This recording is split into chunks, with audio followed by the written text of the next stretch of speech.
On yesterday's episode, I asked a question. I asked, in your guys' opinion, have the Chicago Bulls gotten better or have they gotten worse since the end of last season? And even put up a poll in that your responses were interesting, right? On today's episode, I want to talk about each member of the Chicago Bulls roster and talk about what I want to see them improve on in the 2025-26 season. I'm also going to dive into the mailbag. We're going to get into all that and more right after this.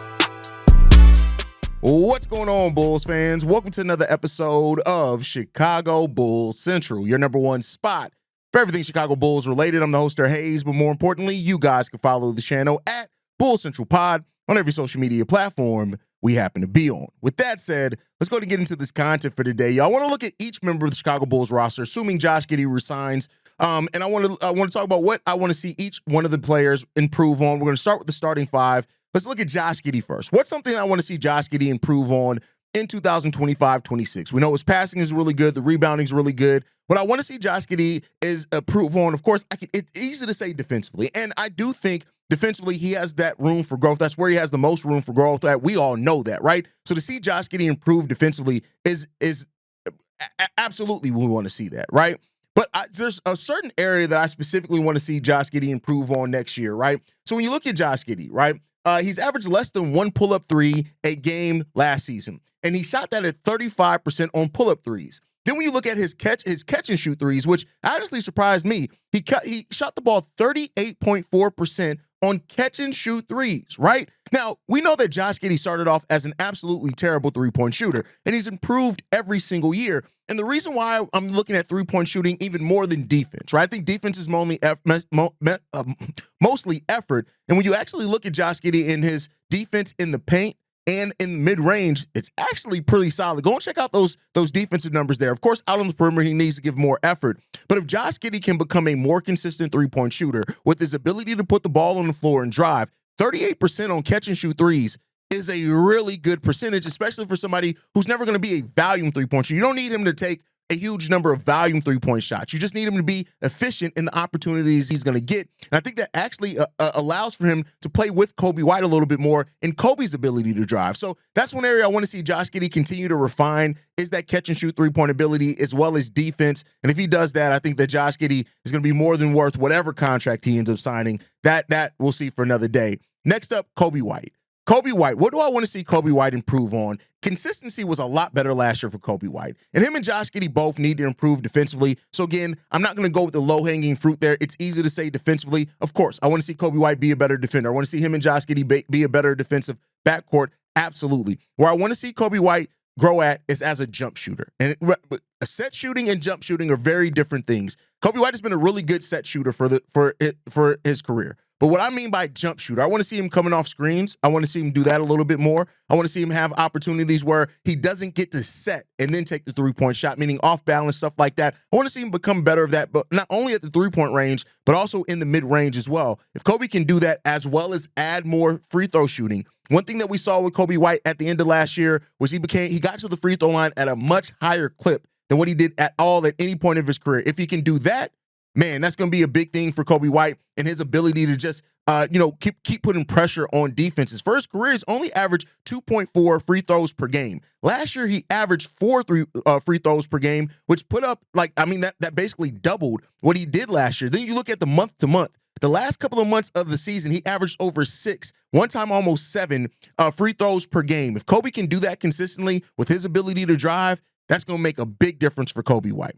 Next up, whoever you have, I'm going to use Ayo Dosunmu as my projected starting small forward here. It could be Isaac Okoro. It can be Kevin Huerter. But just for the nature of the conversation, we're going to go with Ayo Dosunmu. What I need to see Ayo Dosunmu improve on. As a starter, Ayo is very different than what his numbers tell you when he's coming off the bench. As a starter, Ayo is like, it's almost night and day how much his shooting splits are better as a starter. Now, one can say, is that playing with Coby White? whatever it is. As a starter last year, he shot the ball 52% from the field and 35, almost 36% from three. The season before that, last season, I think it was almost 38% from three-point range as a starter. Let me double check that real quick. He actually was 41% as a starter in the 2023-24 season from three-point range. With Ayo's ability to create on drives, his ability as well, we all know what he is in transition, and the defensive ability that he does bring. If Ayo can bring that three-point shooting consistency up or keep it the same, he needs to be between what it was last year and what it was in 23-24. If he can do those things, be around a 38% three-point shooter. And keep in mind, in 23-24, he took 5 three-pointers per game and hit it at a 41% clip. That's really good efficiency. When you look as a starter last season, for example, it wasn't nearly the same of volume. It was 4.5 and 35, almost 36%. If he can get that to 38% on about 6 to 7 attempts per game, which I do think are going to be here for him in this offense, considering all things, I think that can work out for Ayo Dosunmu. Buzelis at the 4, better at everything offensively. And what I mean by that is I need to see him become a better shooter. I need him to be better shooting-wise. If he can be a better shooter with his ability and his hops and his ability to get to the lane and slash, it basically makes him, you have to guard him as a 3-level scorer. 45% from the field last season, decent. I need to see him be closer to 50% from the field, especially considering a lot of his buckets are going to be around the rim. The 36% from three-point range isn't terrible, right? Especially for a player that we know that his three-point shooting was one of his knocks in his draft class. If he can get up to a 38% three-point shooter, so overall, just shooting more efficiently with Modest, and the volume is probably going to go up. Only averaged 6.9 shots per game last season, so let's just round that up to 7. He's probably going to see closer to double-digit shot attempts per game this season. And so with that said, I really would love to see Modest Buzelis, grow in those areas. And I think if he can become a better and more consistent shooter, it's going to be night and day for him. Post All-Star break, he actually was averaging 10 shots per game, hit it at 46% from the field, still that same 36% from three, but he was taking almost 5 per game. Get that up to 38% on similar volume. I think that's going to be really solid for Modest Buzelis if he does that for a full season. So that's what you're looking at for Modest, at least in my opinion. Nikola Vucevic. Vuce is one of the most consistent Bulls, despite what some Bulls fans will tell you. And the thing that I look at that I want to see Vuce improve on absolutely, wholeheartedly, is I want to see Vuce be more aggressive offensively. He's not going to grow as a defender at this point in time. It'll be pointless for me to say, I need to see Nikola Vucevic become some lockdown defender. It's not going to happen at his age, how long he's been in the league. But what I do know that Nikola Vucevic can be is more aggressive, more consistently, and call for the ball more down low. There were certain times, despite him being one of the most consistent Bulls last year, there were several times where the Bulls needed a bucket and Vuce was nowhere to be found. You need more consistency than that from Vuce. If you can get that, I think that goes a big way in Vuce being a more consistent player for you. So let's see if we can get that from Vuce. Tre Jones, be Tre Jones. Be here consistently all season. Don't get injured. And I think that Tre just needs to be that change of pace guard and fit in with Josh Giddey and Coby White. If he continues to do that, there's going to be big minutes here from him. Kevin Huerter, continue to be that three-point shooter. I would say this. I actually want to see Kevin Huerter actually improve the three-point shot than what he had last year. He was decent on it, make no mistake about it, but you look at Kevin Huerter and his reputation as a three-point shooter, there's no doubt that there's a little bit of room for growth there for Kevin Huerter, and so that's what I really would like to see Kevin Huerter improve on, be a little bit better at three-point shooting here in Chicago. Last season, 37%, not bad on 7 attempts per game. Get that up a little bit to about 38, 39% three-point shooting wise. And I think also Kevin Huerter got over a steal per game for the Bulls last season. Be that consummate role player. Continue fitting in for Kevin Huerter, I think is a real big thing for him. Isaac Okoro, man, listen. Okoro, I think, has to just be defense. Focus on defense. You're going to get open threes by playing off of Coby White, playing off of Josh Giddey. Defense, we need that defensive intensity. He said in that introductory video, he wants to lock down the opposing team's best player. Go out there and show us that. If you do that consistently, man, that changes so much of the dynamic here for the Chicago Bulls.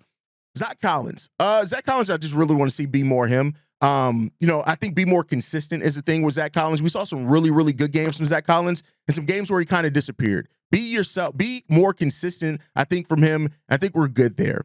Dalen and Julian. I'm just going to say find your role next season and do it consistently in whatever it is. Find the thing that you are good at and you bring to this team consistently, and then dive into that wholeheartedly. So if it's Dalen with energy, get it on transition, playing the passing lanes, attacking, in transition as well, I would love to see Dalen do that. If Dalen can do that more consistently, I think that opens up the floor for him quite a bit. Noa Essengue. Noa just got to prove it. I think Noa is so raw. Defense. I can't really say improve because he's a rookie, but defense. I think in his first year, just buy into it defensively. Do what you need to do defensively to get yourself out on the basketball court. If you do that, I think you're starting ahead of the game in your rookie year. Julian, to get back to Julian Phillips, Julian has the potential to be the first forward off the bench for this team. I really do think that. Now, will he do that? Because Julian can play the 3, he can play the 4, he can play in transition. The corner threes, he grew a lot on as well. I think those things, getting out in transition, we know he can finish around the rim. Julian Phillips needs to be watching a lot of Derrick Jones Jr. tape. Because if he can come in and be that role player for the Bulls, a mix between DJJ and Javonte Green, the sky's the limit for him. P. Will. This is the one that I don't know how to get into. I just want to see P. Will be consistent. Like, you're coming into next season being on the bench. You're probably not going to be a starter next year to start off with, and just make that bench role yours. Be that role player that comes off the bench and just does a little bit of everything for the Bulls. Some of the expectation is off you now. Now you just got to go out there and make it happen. And let's hope that P. Will can do that. Jalen Smith is the last one. I think Jalen has done good. I think Billy Donovan just doesn't trust Jalen. So I'd say this, for Jalen, make Billy Donovan have to play you. That's what you have to do. Is you have to make Billy Donovan realize he can play you at the 4 or the 5, and the matchup differences that you make and ability there if he allows you to do that. That's what I look at for Jalen. Jalen Smith is just he just needs to be more consistent is what he does. As far as guys like Javon Carter, get off the team. That's what I would really like to see you improve on, is not be on our team. That can happen, and hopefully that's what happens there. All right, that's it. No two-way contract players. So Lachlan Albrecht, Yuki Moore, I'm not counting them on this. I'm going to have their own video on them at some point as we get closer to the G League season. So that's why I don't have them listed there. All right, it is Mailbag Day. Let's get into these voicemails, man. We got 4 of them today. This one's from CP. Yo, what's going on, Dave? This is CP, so I'm sitting here watching the Mailbag episode, and I just heard you say that you wouldn't be surprised if Pete will come into a training camp locked in and everything. And I just want to say, I agree with that. I 100% agree with that. The problem is, I'm not so worried about training camp with him. It's more so about the actor. You know what I mean? So, every time since we got DeMar and Zach and them, he's coming to training camp, started, and then he started a couple of games, and then he got threatened. And then there was the threat of your position is going to get taken. Your starting position is going to get taken, right? And then after that, it kind of depends on a need. So, he couldn't lose it to Torrey Craig. He wasn't going to lose it to Dalen Terry. He wasn't going to lose it to Junior, right? But even still, this time, I don't think it'll be different. I feel like he'll come in locked in. He'll play October, maybe the first week or two, and then if Billy or if we're all just kind of seeing like, okay, yeah, it's done, he's gonna get kicked out. Like, he's going right back to the bench. So there's really I really don't have any confidence in him. I have all the confidence that he'll come into training camp and win that starting 3 position. But at the same time, I don't feel like he'll keep it. You know what I mean?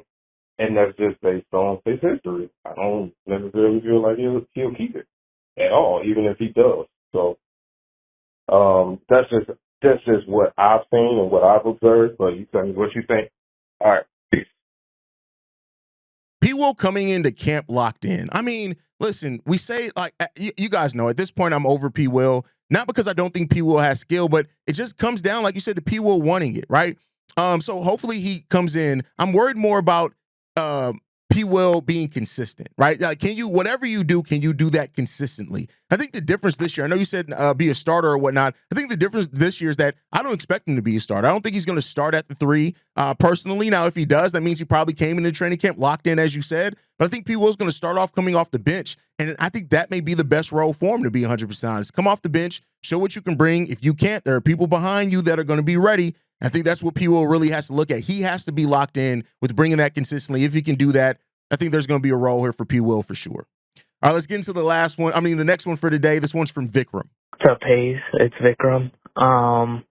So on Locked On Bulls episode today, you talked about topic like, what was it? Who do you think will surprise the most this season? And personally, for me, it's going to be Kevin Huerter.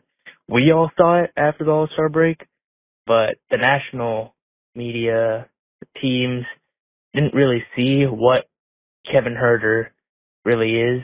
And I think this year will be a good year where, like, him I feel like a lot of other players will really thrive off Giddey probably the most, just because his ability to move without the ball, shoot, handle it a little, are all like perfect like plug-in. That's like great plug-and play for our team specifically, and I feel like he can average like a cool 12 to 13 a game on impressive shooting, like 37-38%, and average like 3, I don't know, assists per game, but his ability to just be a nice role player will be really wanted by the rest of the league, in my opinion. And also, the fact that he's an expiring contract will make his value really high. In my opinion, that's the guy, if I were to answer that question. Also, I feel like you and Pat mentioned a lot that Ayo is less replaceable than Coby's skill set, and when contenders want to push the extra level, they get a guy like Ayo. I agree. But I feel like you guys are kind of undervaluing Coby's skill set while overvaluing Ayo's skill set, because I feel like Ayo's skill set is a lot more replaceable in that you can always go and trade for a guy like that, or sign a player like that, like a Bruce Brown or a Alex Caruso, who helped win these championships. And a guy like Coby White isn't like the normal scorer. Like, he isn't like an Anthony Simons, Cam Thomas, kind of like tunnel vision, can get you a couple assists, but isn't like creating like advantages through his offensive creation the way that Coby White does. And I feel like that comes with like a natural knack for offense that a lot of these score first players don't really have the way Coby does. And just for that simple reason, like, I don't think you can just straight up say, like, I don't want to put words in your mouth, but like say that Ayo is more important to this team in your opinion than Coby White, just because I see it as Coby White's skill set has been proven more, and it's a wider range than just being a scoring first guard. Kevin Huerter surprised next season? I mean, I think you mentioned, like, he does a lot. Pass the ball really well. The steals per game, like I mentioned, the shooting that he can do, playing off of Josh Giddey and Coby was really good last year. And I do think Kevin Huerter can play an important role for the Chicago Bulls next season, whether he's starting or coming off the bench. He just has to buy into it. And I don't think we're going to have a problem with Kevin Huerter in a contract year buying into the role that the Bulls have there for him. I actually think he's going to really excel at that. So let's see how that works out. All right, so let's see. Here's the thing. For Patrick Williams, I mean, not for Patrick Williams, for Coby. Pat, the designer, is the one that says that Coby's easily replaceable. I agree with Pat that I do think Ayo brings more versatility to more different lineups. I'm not at the place that Pat, the designer, is as far as thinking that Coby's just easily replaceable. I do think you can find 20-point per game scores that can just fill it up. But, you know, Coby does do more things. Like the way that he creates off the drives, those type of things are parts of his game that people don't really think. Now, I don't think you can say that Coby's necessarily proven more than Ayo just because he scored more, but I don't think that that's Coby's fault. I think that between the Bulls changing his role every single year, that's part that played into that as well. And he's, for the first time, not his role, as we know right now, is not changing year after year. So I think that's going to be a big part of what could be the difference for Coby White heading into this year. He just has to, again, buy into it like everybody else. So let's see if he can do that. I like I said, the changing the role every year is not his fault. Let's see what he can does what he can do when that role is not changing. All right, let's get into the next one, man. This one's from the 305. Hi, Hayes. First time caller, long time listener. My name's Sam. On the Josh Giddey issue, I obviously think that $20 million for 4 years is good. At 25, I would think that it's time to think of a kind of trade situation. Personally, I think he's basically Zach LaVine, where he can do one or two good things to the team, but he would be too expensive moving forward. I believe that maybe we should do a sign and trade with Memphis for Scottie Pippen Jr. and Santi Aldama. Yes, we need to free up some space. We need to get rid of Carter. And there's a bunch of players that haven't panned out that we probably should think about moving from. Dayton Terry, Julian Phillips, although he's a promising young fellow, but we as an organization have taken too long to develop them. And I think that if we can get those two players that are still young, still on the upswing, but already have a baseline that's better than our youthful talent baseline, meaning Phillips or Terry, I think those would be better fits, especially since Santi can play the 4, the 5, or the 3, and is a better defender and is used to the pace. Now, if you look at Scottie Pippen Jr., he's a better defender. He plays fast. I think he's a better. Maybe he doesn't have the height that Josh Giddey has, or the amazing passing ability that Josh Giddey has. But I think overall he's a more complete player than Josh Giddey. Maybe not as good in certain areas, but a more complete player.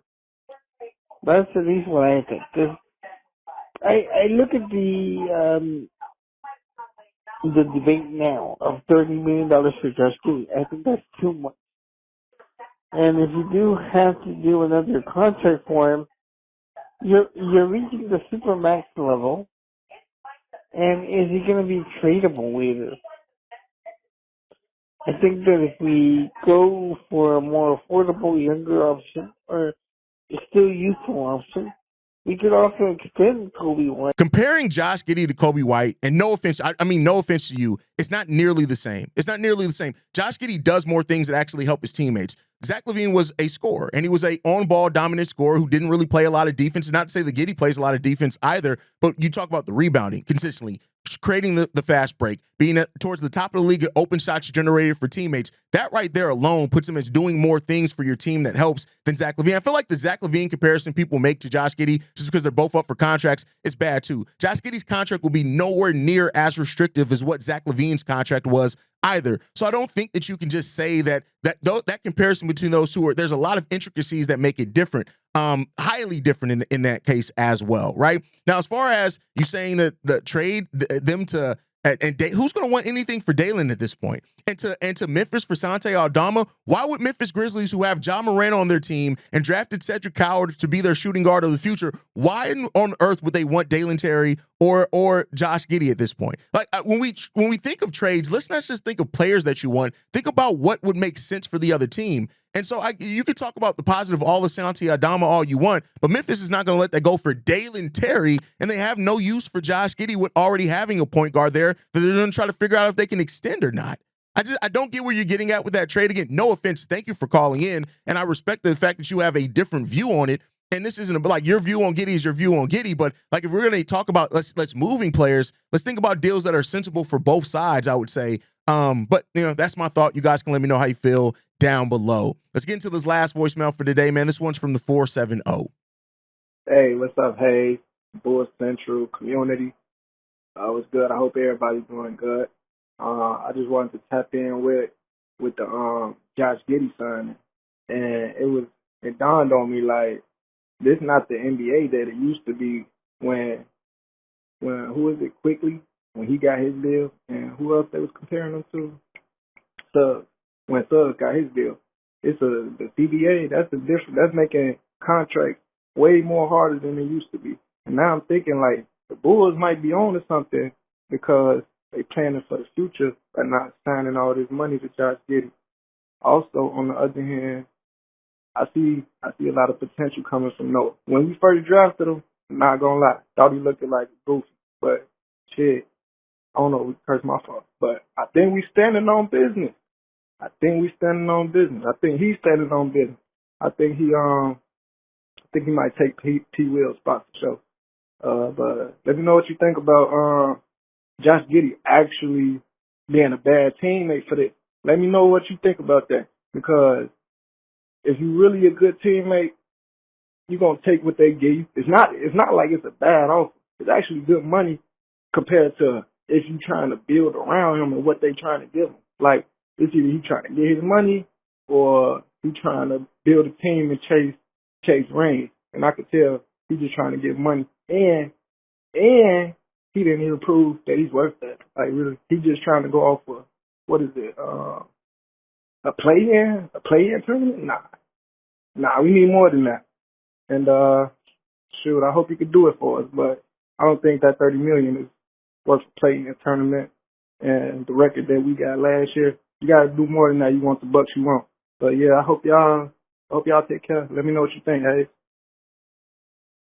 All right, so okay, Josh Giddey being a bad teammate because he didn't take the contract, I can't get with that at all. I don't think that makes Josh Giddey a bad teammate at all, if not taking the first offer that was to him. I think his teammate is what you do with your team. Business is business. I think most of these NBA players recognize what business is. So saying that it makes him a bad teammate, and if he wanted to be a good teammate, he just would have took the offer, I'm sorry, that's logic I just can't get with. I don't think that makes sense. I think you want to be paid what you're worth. Every player wants to be paid what they're worth. Now, we can have a conversation on how much he's worth or not. I also think people have a really bad understanding on how much the $30 million contract, if even that was what they were going to give him, which I don't think is going to happen now via the negotiations and things that are going on. Even if that is what they were going to be willing to give him, it's not that detrimental. The Bulls have a completely open salary cap right now. They have like 5 players under contract next year. So that's not the thing either. I can't get with the whole it makes him a bad teammate because he didn't just take the Bulls' first offer.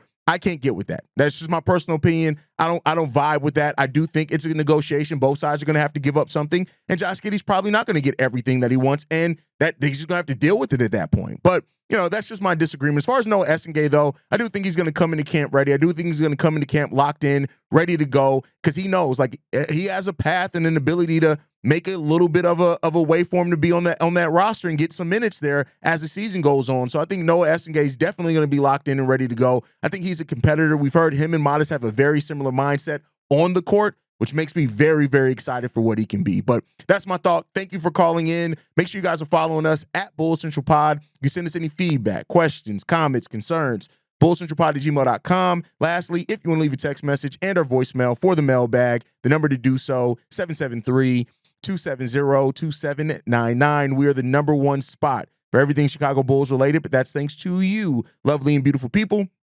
And like we like to end every episode on, go Bulls. Love you guys. See you right if you can, y'all. Peace. This has been a presentation of the Break Media.